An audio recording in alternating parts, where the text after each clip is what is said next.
Hello, so today I'm going to be teaching a mat to Monty. Yeah, this can be a bed, it can be, it doesn't matter the actual word, but it's the same sort of process. Okay, so here I've got a little grey blanket on the floor. Monty's never used this before, and I'm going to teach him how to go onto the mat onto cue. Okay, so I've got some treats. How I first teach this, I'm going to put some treats onto the mat. As soon as Monty goes on there, I'm going to mark, I'm going to say good. I don't need to reward him because he's going to get some treats from the mat. Okay? And then I can throw one off to get him off the mat as opposed to luring him off. Just throw a treat, get him off, and then repeat. Good?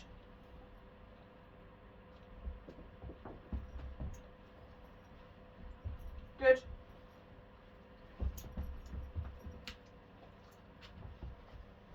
Good?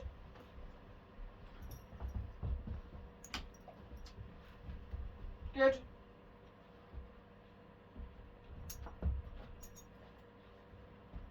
Good?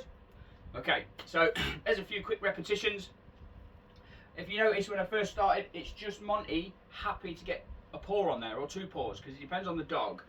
So they might be a little bit reluctant to get actually on the mat if it's the first time they've ever seen it. So just mark that first paw on there, then the second, and then when they're happy to go on there, then they can get all four paws on. Okay, the next stage once you've dropped that is we're going to lure them on. Okay, so the treat's now going to be from my hand. So I'll get Monty away.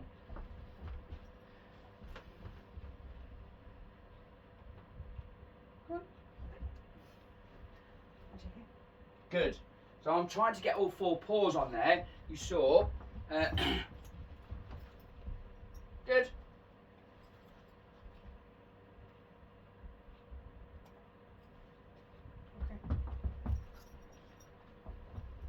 Good. And one more. Good. Okay. So there we go. Few repetitions from Monty, luring him on, get all four paws on, and I'm marking and rewarding. Okay, now I'm going to add the cue word.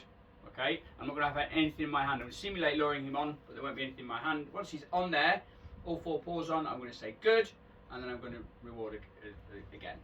So throw one away. Monty, mat. Good.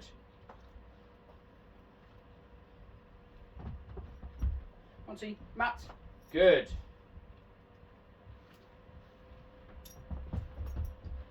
Monty, mat. Good.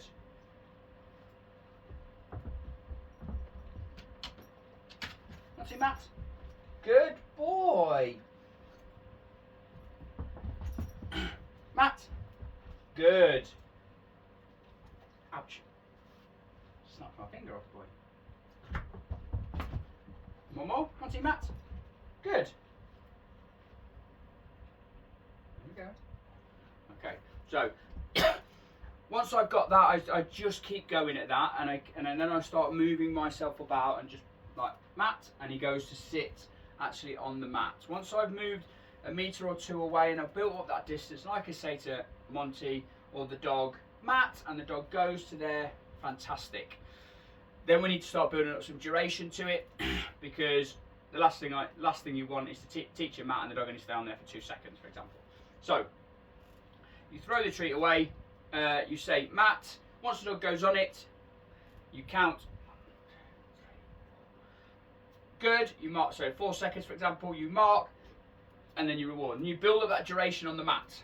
So you say mat, because you're moving away as well, he goes on the mat, and you just count, and you just slowly build that duration up. Once you've got a good amount of duration on there, then you could take it up another criteria where you say mat, you give the dog a Kong, like a frozen Kong or something like that, and they settle on the mat, and then they stay on there. Okay? If they get up to move off, you take the Kong from them, you say mat again, and they only get that Kong while they're on the mat, and they'll teach them that, okay, that's the good place, that's where I get the good stuff, so they're likely to stay on there. Okay?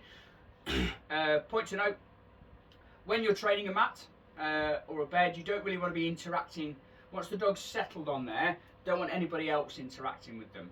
Okay, so if you've got kids or you've got friends coming around, when the dog is in their mat or on their bed, just say to them, just leave them alone. Okay, that's their dog's safe space where they can settle down and they're not going to be bothered. All right, lots and lots of repetitions with this, good boy, and you'll get somewhere. Great thing to train your dog. Loads of uses for it. All right. Any questions? Drop them in the comments, and I'll get back to you.